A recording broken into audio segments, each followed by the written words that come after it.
Eles a chamaram de interesseira na sua própria festa de noivado. A família do noivo cochichava pelas costas, achando que ela não era boa o suficiente para o seu precioso filho. Mas quando o irmão dela cruzou aquelas portas, o riso deles morreu na hora. O que aconteceu em seguida mudou tudo para sempre. A história de Júlia começou 6 meses antes daquela noite fatídica, em uma cafeteria charmosa em Pinheiros, São Paulo. Ela estava totalmente imersa na correção das provas de seus alunos do 5º ano, quando um homem charmoso esbarrou em sua mesa, derramando café por todo o seu planejamento de aula. O homem era Ricardo. Em vez de apenas pedir desculpas e ir embora, ele se sentou, ajudou-a a secar a bagunça e insistiu em pagar-lhe outro café. Ricardo tinha um sorriso genuíno e uma risada fácil que fizeram Júlia esquecer de seus papéis arruinados. Eles conversaram por horas. Ele contou que trabalhava no mercado financeiro e ela compartilhou histórias sobre seus alunos. O que mais a impressionou foi como ele ouvia. De verdade, quando Júlia falava sobre sua paixão por ensinar, a maioria das pessoas revirava os olhos, mas Ricardo parecia fascinado. O relacionamento deles floresceu rapidamente. Ricardo a surpreendia com pequenas coisas. Seu pão de queijo favorito, flores sem motivo algum, ou simplesmente aparecia em seu apartamento com comida japonesa depois de um dia longo. Ele nunca a fez sentir que seu estilo de vida modesto era inferior. Quando ela cozinhava refeições simples em sua cozinha minúscula, ele se iluminava como se ela tivesse preparado um banquete 5 estrelas. Júlia sabia que Ricardo vinha de uma família com dinheiro. Suas roupas eram de grife, seu carro era importado e ele morava em uma cobertura nos jardins, mas ele nunca ostentou ou a fez sentir pequena, por causa de suas origens diferentes. O pedido de casamento foi lindo, íntimo e pessoal. Apenas os dois na mesma cafeteria onde se conheceram. Mas quando ele começou a falar sobre a festa de noivado que sua família insistia em dar, Júlia sentiu seu primeiro calafrio de ansiedade. Eles estão loucos para te conhecer, ele disse, apertando a mão dela. Minha mãe já está organizando tudo. Ela deveria ter prestado mais atenção ao olhar preocupado que passou pelo rosto dele quando ele mencionou a mãe. Na semana que antecedeu a festa, Júlia se angustiou sobre o que vestir. Finalmente, optou por um vestido vermelho simples, nada muito extravagante, mas elegante. Ricardo garantiu que ela estava linda, mas ela o pegou ajeitando a gravata mais do que o normal, enquanto dirigiam para a mansão da família no Morumbi. Quando pararam em frente à casa, o fôlego de Júlia sumiu. A entrada circular estava repleta de carros de luxo e a casa em si parecia saída de uma revista de arquitetura. Uau! Ela sussurrou, de repente se sentindo muito pequena em seu vestido comprado em uma loja de departamento. Ricardo apertou sua mão. É só uma casa, Ju, são só pessoas. Mas no momento em que cruzaram as portas gigantes, Júlia soube que não eram só pessoas. Era a elite paulistana. Gerações de riqueza que criavam uma barreira invisível. As mulheres pingavam diamantes, os homens usavam relógios que provavelmente custavam mais do que o salário anual dela. A mãe de Ricardo, Beatriz, deslizou em direção a eles com um sorriso que não alcançava seus olhos. Ela era elegante, da maneira que só uma vida inteira de privilégio pode proporcionar. Júlia, querida, disse ela, dando 2 beijos no ar. Que prazer finalmente conhecê-la. Ricardo nos falou tanto de você. Seu tom era educado, mas Júlia sentiu o olhar dela, avaliando rapidamente seu vestido, seus sapatos, suas joias simples. Ela se sentiu como um inseto sob um microscópio. Por favor, me chame de Beatriz. A casa é da família há gerações. Espero que você se sinta confortável aqui. A maneira como ela disse confortável deixou claro que duvidava que Júlia fosse ficar. Antes que ela pudesse responder, a irmã de Ricardo, Camila, apareceu. Onde Beatriz era sutilmente condescendente, Camila era direta. Ela olhou Júlia de cima a baixo com um desdém mal disfarçado. Então, você é a professora? Ela disse, fazendo a palavra soar como uma ofensa. Que nobre da sua parte! Deve ser muito gratificante, mesmo que não seja particularmente lucrativo. O rosto de Júlia corou, mas ela manteve a voz firme. Eu amo o que eu faço. Não há nada mais recompensador. Ah, imagino, Camila respondeu com um sorriso paternalista. Deve ser revigorante ter prazeres tão simples na vida. Ricardo finalmente percebeu a tensão. Camila, a Júlia é incrível no que faz. Ela leciona há 5 anos e seus alunos a adoram. 5 anos, repetiu Beatriz pensativa. E você tem o quê? 26? Então foi direto da faculdade para a sala de aula. Nenhum intercâmbio na Europa, nenhum estágio em uma empresa de prestígio. Eu queria começar a fazer a diferença logo, Júlia disse, tentando esconder a defensiva. Eu tinha um financiamento estudantil para pagar e estava ansiosa para começar.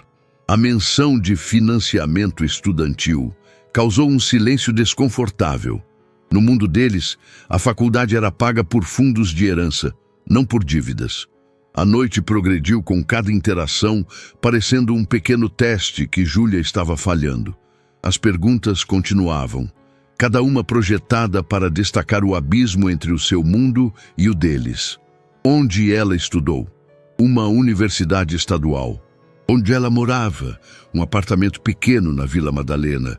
O que seus pais faziam? Seu pai era mecânico, sua mãe, caixa de supermercado. Cada resposta parecia confirmar as piores suspeitas dele sobre ela. Em um momento, parada perto da mesa de espumantes, Júlia ouviu uma conversa. Ela parece boazinha, dizia uma mulher. Mas, sério, o que o Ricardo vê nela? É óbvio, não é? Respondeu outra.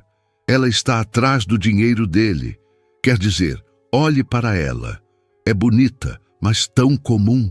Coitado do Ricardo, suspirou a primeira. Ele sempre foi tão ingênuo. Júlia ficou paralisada, a taça tremendo em sua mão. Elas nem a conheciam, mas já haviam decidido que ela era uma interesseira, uma alpinista social que de alguma forma enganou o precioso Ricardo. E o pior era que Ricardo parecia alheio a tudo, conversando animadamente com seus tios. Mais tarde, Beatriz a encurralou no lavabo. Júlia, querida, disse ela, retocando o batom. Espero que entenda que Ricardo é muito precioso para nós. Ele é o herdeiro de uma fortuna considerável e queremos ter certeza de que ele está com alguém que realmente se importa com ele. Eu me importo com ele, Júlia disse, a voz um sussurro. Eu o amo. Tenho certeza que sim, ela respondeu, mas seu tom sugeria o contrário. Mas o amor nem sempre conquista tudo, não é? Existem considerações práticas, compatibilidade, origens semelhantes. Ricardo e eu temos muito em comum. O tem mesmo? Beatriz se virou para ela. Porque de onde estou, parece que vocês têm muito pouco em comum, exceto por uma atração mútua que vai desaparecer quando a realidade se impor. Júlia queria discutir, mas as palavras dela a atingiram. Ela estava sentindo o peso de seus mundos diferentes a noite toda. Quando voltou para a festa, ouviu a voz de Camila perto da lareira. Ela nem estava tentando falar baixo. Quer dizer, ela é professora de escola pública, dizia Camila rindo. Dá para imaginar. Ela provavelmente ganha menos em um ano do que eu gasto em bolsas. E esse vestido é da Renner? O grupo explodiu em gargalhadas e Júlia sentiu seu rosto queimar de humilhação. Procurou desesperadamente por Ricardo, mas ele ainda estava absorto em outra conversa. Ela se sentia completamente sozinha. Se você está sentindo a raiva da Júlia e quer ver como essa noite humilhante se transforma em uma virada de jogo espetacular, não se esqueça de deixar o seu like e se inscrever no canal. A vingança está apenas começando. Entendido. Dando continuidade à história, aqui está o segundo bloco narrativo, que eleva a atenção e prepara o terreno para a grande virada. Bloco narrativo 2. O tio de Ricardo, Geraldo, decidiu se juntar à zombaria. Ele vinha bebendo constantemente durante a noite e sua voz carregada de álcool atravessou a sala. Bem, pelo menos sabemos que ela não está com ele pela beleza, ele bradou, soltando uma gargalhada alta. A coitadinha provavelmente nunca viu tanto dinheiro em um só lugar. Não podemos culpá-la por tentar melhorar de vida. A risada que se seguiu foi como uma faca no coração de Júlia. Aquelas pessoas que mal a conheciam a haviam reduzido a um estereótipo cruel. Aos olhos deles, ela não era uma professora dedicada, que trabalhava 60 horas por semana para ajudar seus alunos. Não era a mulher que amava o filho deles por sua gentileza e humor. Era apenas mais uma interesseira que deu sorte. Precisando de ar, ela se desculpou e saiu para o terraço. A noite estava fria e ela se abraçou enquanto olhava para os jardins perfeitamente cuidados. Seu celular vibrou com uma mensagem de seu irmão, Daniel. Como está a festa? Estão tratando bem minha irmãzinha? Júlia olhou para a mensagem, as lágrimas ameaçando transbordar. Daniel sempre fora seu protetor. 8 anos mais velho, ele havia trabalhado em vários empregos para ajudar a pagar a faculdade dela quando seus pais não podiam. Ele ficara tão orgulhoso quando ela conseguiu seu emprego como professora e exultante quando ela lhe contou sobre Ricardo. Mas Daniel não conhecia este lado da família de Ricardo. Ele não sabia que eles a viam como uma ameaça, como alguém que não pertencia ao mundo deles. Ela estava prestes a responder quando ouviu passos atrás de si. Virou-se, esperando que fosse Ricardo, mas era Beatriz. Tomando um ar? Perguntou ela, juntando-se a Júlia no parapeito. Sei que essas festas podem ser um pouco opressivas. A noite está linda, disse Júlia, sem confiar em si mesma para dizer mais. Júlia, quero ser honesta com você. A voz de Beatriz era mais suave agora, mas de alguma forma isso tornava tudo pior. Acho que você é uma boa moça, de verdade. Mas não acho que você entenda no que está se metendo. Esta família, este estilo de vida, não é tão glamouroso quanto parece. Existem expectativas, responsabilidades. Ricardo vai herdar a empresa um dia e ele precisará de uma esposa que possa lidar com esse mundo. O que a senhora está querendo dizer? Júlia perguntou, a voz fraca. Estou dizendo que talvez você devesse considerar se é isso mesmo que você quer, se você está realmente preparada para uma vida tão diferente da que conheceu. Era a maneira mais gentil que alguém havia lhe dito que ela não era boa o suficiente durante toda a noite, mas doeu mais porque veio com um verniz de preocupação maternal. Acho que sei o que eu quero, ela respondeu baixinho. Sabe mesmo? A voz de Beatriz era quase triste. Porque de onde estou, parece que você está se afogando em um mundo que não entende, e isso não é justo nem com você, nem com o Ricardo. Júlia queria argumentar, dizer que ela estava errada, mas não encontrou as palavras. Talvez Beatriz estivesse certa. Talvez ela estivesse se afogando. Quando voltaram para a festa, Júlia sentiu como se todos os olhos estivessem sobre ela, esperando que ela cometesse um erro. Foi quando Ricardo finalmente notou que algo estava errado. Ele apareceu ao seu lado, a testa franzida de preocupação. Ei, tudo bem? Você parece quieta. Júlia queria contar tudo a ele, sobre os comentários sussurrados, as risadas cruéis, a sugestão devastadora de sua mãe. Mas olhando para seu rosto tão sincero e carinhoso, ela percebeu que ele, genuinamente, não fazia ideia do que estava acontecendo. Estou bem, ela mentiu. Só um pouco cansada. Podemos ir embora logo, ele prometeu, apertando sua mão. Só preciso me despedir de mais algumas pessoas. Mas enquanto ele a conduzia de volta para o meio da multidão, a voz de Camila se ergueu acima do burburinho. Ela contava uma história para um grupo de amigos, a voz brilhando com malícia. Aí ela disse que queria fazer a diferença com o ensino, dizia Camila, imitando a voz de Júlia com uma seriedade exagerada. Como se ser professora de primário fosse mudar o mundo. É tão fofo quando os pobres acham que seus empreguinhos importam. Ela ensina no 5º ano. Alguém corrigiu rindo. 5º ano, jardim de infância, qual a diferença? O ponto é que ela é uma iludida se acha que vai se encaixar nesta família. Vocês conseguem imaginá-la no clube? Nas galas de caridade? Ela estaria completamente perdida. O grupo explodiu em gargalhadas e algo dentro de Júlia se quebrou. Ela havia suportado a condescendência a noite toda, mas ouvir o trabalho de sua vida ser descartado como insignificante foi a gota d'água. Antes que pudesse se conter, ela deu um passo à frente. Na verdade, eu ensino no 5º ano, disse Júlia, a voz mais firme do que se sentia. E sim, eu acho que importa. Acho que ajudar crianças a aprender a ler, a escrever e a pensar criticamente sobre o mundo é um trabalho incrivelmente importante. A risada morreu abruptamente. Camila se virou, a surpresa em seu rosto rapidamente se transformando em constrangimento por ter sido pega. Ah, Júlia, eu não te vi aí. Eu estava só... Você estava zombando da minha carreira e da minha vida, disse Júlia. Eu entendi. Eu não sou rica, não tenho um fundo de herança e não estudei em uma universidade de elite. Mas eu trabalho duro, me importo com o que faço e amo o seu irmão. Desculpe se isso não é o suficiente para vocês. A sala ficou em silêncio e Júlia podia sentir todos os olhares sobre eles. Beatriz apareceu ao lado de Camila, o rosto pálido de mortificação. Júlia, querida, tenho certeza de que a Camila não quis. Sim, ela quis, disse Júlia baixinho. Todos vocês quiseram. Passei a noite inteira ouvindo vocês discutirem se sou digna do Ricardo, se estou aqui pelo dinheiro dele, se pertenço ao mundo de vocês. E sabem de uma coisa? Talvez eu não pertença mesmo. Talvez eu nunca vá pertencer. Ela se virou para sair, mas a voz de Camila a deteve.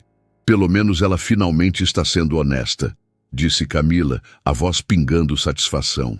Quer dizer, sejamos realistas. O que uma professora de escola pública poderia oferecer a alguém como o Ricardo, exceto o óbvio? Foi nesse momento que o celular de Júlia vibrou novamente. Era Daniel. Espero que esteja se divertindo. Se alguém te incomodar, me avise. Vou estar em SP amanhã de qualquer jeito. Olhando para aquela mensagem, Júlia percebeu que estava cansada de se defender para pessoas que já haviam decidido que ela não era boa o suficiente. Ela digitou rapidamente de volta. Na verdade, você poderia vir agora? Eu preciso de um apoio. A resposta foi imediata. Estou a caminho. Me passa o endereço. Ela enviou a localização e se virou para a sala cheia de pessoas que passaram a noite a diminuindo. Querem saber? Acho que vou esperar minha carona lá fora. Enquanto caminhava em direção à porta, ouviu Beatriz chamando atrás dela. Júlia, por favor, vamos conversar sobre isso racionalmente. Mas Júlia já tinha se cansado de conversar. Ela saiu para o ar frio da noite e esperou. 20 minutos depois, ela viu faróis entrando na garagem, mas em vez do carro usual de Daniel, um comboio de SUVs pretos se aproximava da casa. Júlia observou, confusa, enquanto eles paravam na entrada. O primeiro SUV parou, e seguranças profissionais, vestidos com ternos escuros, saíram e se posicionaram estrategicamente. O segundo SUV parou logo atrás. A porta do passageiro se abriu e seu irmão, Daniel, saiu. Mas não era o Daniel que ela estava acostumada a ver. Este era Daniel em sua capacidade profissional total. Terno perfeitamente alinhado, uma aura de confiança irradiando de cada movimento, cercado por uma equipe de segurança que se movia como uma máquina bem lubrificada. Havia algo que Júlia não havia contado à família de Ricardo, algo que ela mantinha em particular porque queria ser amada por quem era, não por quem seu irmão era. Daniel não era apenas seu irmão mais velho protetor. Ele era Daniel Lin, o CEO e fundador da Aura Tech, uma das empresas de tecnologia mais bem-sucedidas do país, um bilionário que construiu seu império do zero, mas para ela, ele ainda era apenas o Daniel. Enquanto Daniel se aproximava da entrada, Júlia viu o movimento dentro da casa se intensificar. Os convidados se aglomeravam nas janelas, tentando entender o que estava acontecendo. Através do vidro, ela podia ver a confusão em seus rostos, enquanto observavam a equipe de segurança e a chegada, obviamente, importante. Daniel a viu imediatamente e sorriu. O mesmo sorriso caloroso e genuíno que ela conhecia desde a infância. Ele caminhou até ela e a abraçou, ignorando o fato de que estavam sendo observados por uma casa cheia de gente. "E aí, maninha?", ele disse suavemente. "Noite difícil?" "Tipo isso", ela conseguiu dizer, sentindo o peso da humilhação da noite diminuir um pouco apenas com a presença dele. "Bem, vamos entrar e conhecer essas pessoas que te fizeram sentir tão mal." Enquanto caminhavam em direção à entrada, Júlia podia ouvir o zumbido da conversa lá dentro ficar mais alto. Alguém obviamente havia reconhecido Daniel, e a notícia se espalhava rapidamente pela festa. A porta da frente se abriu antes que eles a alcançassem, e Beatriz apareceu, o rosto pálido de choque. Atrás dela, Júlia podia ver os outros convidados se amontoando no hall de entrada, a arrogância anterior substituída por confusão e um pânico crescente. "Senhor Lin", Beatriz gaguejou, claramente lutando para processar o que estava acontecendo. "Nós não estávamos esperando. Quer dizer, não sabíamos que a Júlia é minha irmã." A voz de Daniel era calma, mas havia uma camada de aço por baixo. "Sim, imagino que isso poderia ter mudado a forma como vocês a trataram esta noite." O silêncio que se seguiu foi ensurdecedor. Júlia podia ver Camila ao fundo, o rosto branco de horror, ao perceber as implicações de seus comentários anteriores. Ricardo abriu caminho pela multidão, o rosto uma mistura de choque e compreensão tardia. "Daniel", disse Ricardo, a voz pouco mais que um sussurro. "Você é o irmão da Júlia?" "Sou", respondeu Daniel, o braço ainda em volta dos ombros de Júlia. "E entendo que houve alguma confusão sobre o valor e as intenções da minha irmã." Beatriz tentava desesperadamente formar palavras. "Senhor Lin, se nós soubéssemos, quero dizer, nós nunca tivemos a intenção. Nós certamente não quisemos desrespeitar." "Não quiseram?" A pergunta de Daniel foi baixa, mas ecoou claramente pela sala. "Porque, pelo que entendi, vocês passaram a noite questionando os motivos da minha irmã, zombando da carreira dela e sugerindo que ela não é boa o suficiente para sua família." A multidão no hall de entrada crescia, à medida que mais pessoas se adiantavam para testemunhar o confronto inesperado. Júlia podia ver o pânico nos olhos deles ao perceberem que haviam insultado a irmã de um dos homens mais poderosos e influentes do país. Camila finalmente encontrou a voz, embora estivesse tremendo. "Senhor Lin, nós não sabíamos. Se tivéssemos percebido quem a Júlia era, quem ela era." A voz de Daniel era perigosamente calma. "Ela é exatamente quem sempre foi. Uma professora dedicada, uma pessoa carinhosa, uma mulher que trabalha duro e ama profundamente. A única coisa que mudou é que agora vocês sabem que o sobrenome dela carrega algum peso." Ele olhou ao redor da sala, fazendo contato visual com as pessoas que haviam sido tão desdenhosas com Júlia mais cedo. "Minha irmã escolheu não usar nosso nome de família ou nossa riqueza porque queria ser valorizada por quem ela é, não pelo que ela tem. Ela queria construir sua própria vida, seguir seu próprio caminho.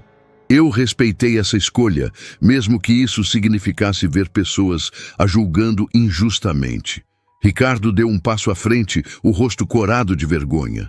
"Júlia, eu não fazia ideia. Quer dizer, eu sabia que você tinha um irmão, mas não percebi." "Ela não te contou porque não queria que isso importasse", disse Daniel simplesmente. "Ela queria que você a amasse por ela mesma, não por suas conexões ou pelo dinheiro de sua família." A ironia não passou despercebida por ninguém. As mesmas pessoas que acusaram Júlia de ser uma interesseira agora se deparavam com a realidade de que ela tinha acesso a mais riqueza do que eles. mas simplesmente escolheu não usá-la. Beatriz ainda lutava para salvar a situação. Senhor Lin, por favor, entenda. Não tínhamos como saber. Se Júlia tivesse mencionado sua família, por que ela deveria? A pergunta de Daniel cortou suas desculpas. Por que alguém deveria ter que provar seu valor através das conquistas de sua família? Minha irmã é valiosa por quem ela é, não por quem eu sou. Ele se virou para se dirigir a toda a sala. Eu construí minha empresa do nada e aprendi que o verdadeiro caráter não é medido por contas bancárias ou nomes de família. É medido pela forma como você trata as pessoas, especialmente aquelas que você percebe como tendo menos poder do que você. O silêncio se estendeu enquanto suas palavras eram absorvidas. Aquelas pessoas que passaram a noite convencidas de sua própria superioridade, agora enfrentavam a realidade de que haviam mostrado suas verdadeiras cores para alguém que poderia ter uma influência significativa em seus negócios e vidas sociais. Mas Daniel não havia terminado. O que mais me decepciona é que vocês não conseguiram ver o que eu vejo quando olho para minha irmã. Eu vejo alguém que dedicou sua vida a ajudar crianças, que trabalha longas horas por um salário modesto porque acredita em fazer a diferença. Eu vejo alguém que tem integridade, compaixão e força.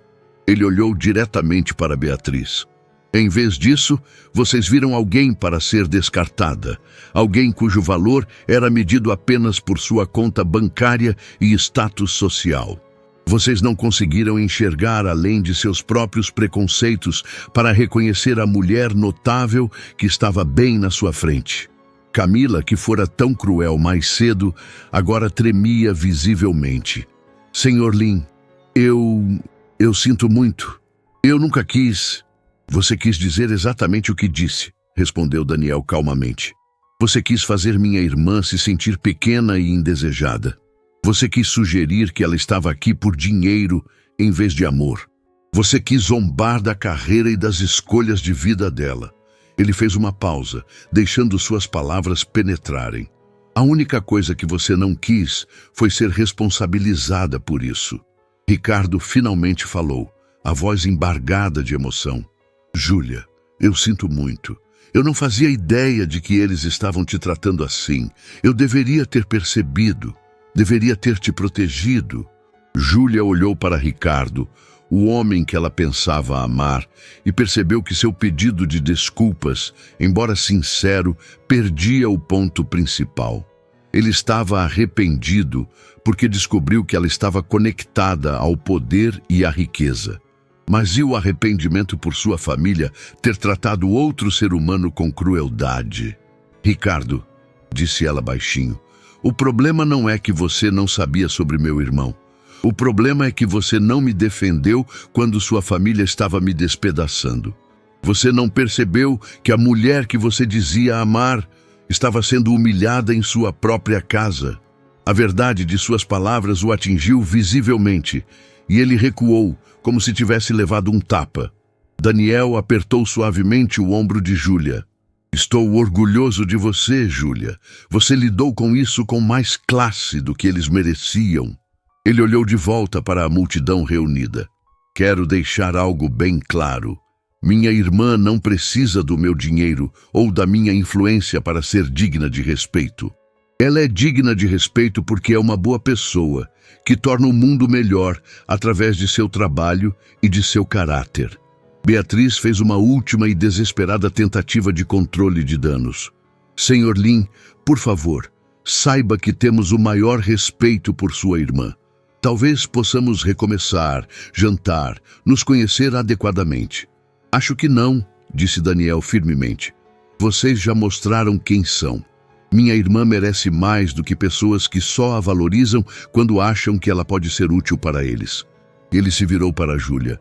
Pronta para ir para casa, ela assentiu, sentindo um peso enorme ser retirado de seus ombros. Enquanto caminhavam em direção à porta, ela podia ouvir os sussurros frenéticos começando atrás deles. Aquelas pessoas já estavam calculando os danos, imaginando como aquela noite afetaria seus relacionamentos de negócios e sua posição social. Mas Júlia não se importava mais. Ela estava cansada de tentar provar seu valor para pessoas que nunca a aceitariam de verdade. Estava cansada de fingir que a aprovação deles importava mais do que seu próprio respeito. Ao chegarem ao SUV, ela se virou para olhar a casa uma última vez. Através das janelas, podia ver os convidados da festa ainda reunidos no hall de entrada, seus rostos uma mistura de choque, constrangimento e pânico. Ricardo apareceu na porta chamando seu nome, mas ela não parou. Algumas pontes, uma vez queimadas, não podem ser reconstruídas. Daniel segurou a porta do carro aberta para ela. "Sabe", disse ele com um leve sorriso, "eu estava ansioso para conhecer seu noivo. Pena que ele não se deu ao trabalho de te defender quando importava." Enquanto se afastavam, Júlia sentiu algo que não sentira durante toda a noite: paz. As pessoas naquela festa haviam lhe mostrado exatamente quem eram, e ela era grata pela lição. Ela merecia mais do que aceitação condicional. Ela merecia mais do que pessoas que só a valorizavam por suas conexões. E o mais importante, ela merecia mais do que um homem que ficaria de braços cruzados enquanto sua família atacava a mulher que ele dizia amar. Na manhã seguinte, Júlia devolveu o anel de noivado de Ricardo por um mensageiro, junto com um bilhete simples. "Espero que você encontre alguém que sua família considere digna. Eu espero encontrar alguém que saiba que eu já sou."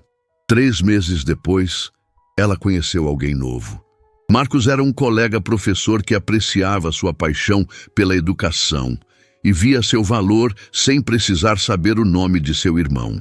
Quando Júlia o apresentou a Daniel, Marcos ficou impressionado, mas não intimidado.